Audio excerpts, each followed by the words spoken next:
Big பாஸ்ல நல்லா நடிச்சனா? அப்படியா? ரொம்ப தேங்க்ஸ் தாங்க. எப்ப என்னைய பாத்தீங்க பிக் பாஸ்ல? ஸ்டார்டிங்ல பாத்தீங்களா? ஓ, நாம ஃபர்ஸ்ட் உள்ள போனா ஞாபகம் இருக்கு அதெல்லாம். வணக்கம் தமிழக மக்களே, பாருங்க பாப்பா வந்து மாலை போட்டிருக்காரு. சின்ன குழந்தையும் தெய்வமும் ஒண்ணுன்னு சொல்லுவாங்க. நான் பிக் பாஸ்ல ஃபர்ஸ்ட் கண்டஸ்டன்டா போட முதல்ல ஞாபகம் வச்சிருக்காங்க.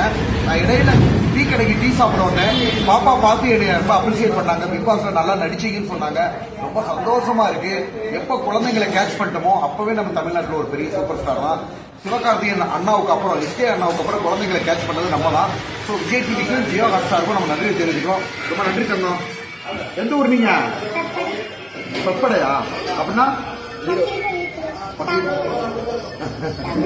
தமிழ்நாடா? சரி தந்தோம், நன்றி தந்தோம், thank you. Bigg Boss Tamil season தற்போது 9வது சீசனை வெற்றிகரமாக நடத்தி கொண்டு வரும் நிலையில் பெரும்பாலும் இந்த சீசனில் டிஜிட்டல் பிரபலங்கள் தான் கலந்து கொண்டுள்ளார்கள். அதில் ஒருவர் தான் வாட்டர்மெலன் ஸ்டார் திவாகர். மேலும் இந்த சீசனின் முதல் போட்டியாளராக பிக் பாஸ் வீட்டில் சென்றது வாட்டர்மெலன் திவாகர் தான் என்பதும் குறிப்பிடத்தக்கது.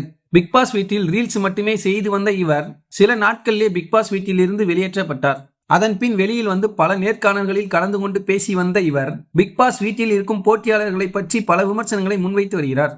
இந்த நிலையில் சிறுமி ஒருவருடன் பேசும் திவாகர் அதை வீடியோவாக சமூக வலைதளங்களில் வெளியிட்டுள்ளார். மேலும் அதில் அவர் தமிழ்நாட்டில் நடிகர் சிவகார்த்திகேயன் அவர்களை அடுத்து இந்த வாட்ச்மேன் திவாகருக்குத்தான் அதிக குழந்தைகள் ரசிகர்கள் இருக்கிறார்கள் என பேசியுள்ளார். திவாகரின் இந்த பேச்சுக்கு இணையவாசிகள் பலரும் எதிர்மறையான கருத்துக்களை பதிவிட்டு வருகிறார்கள்.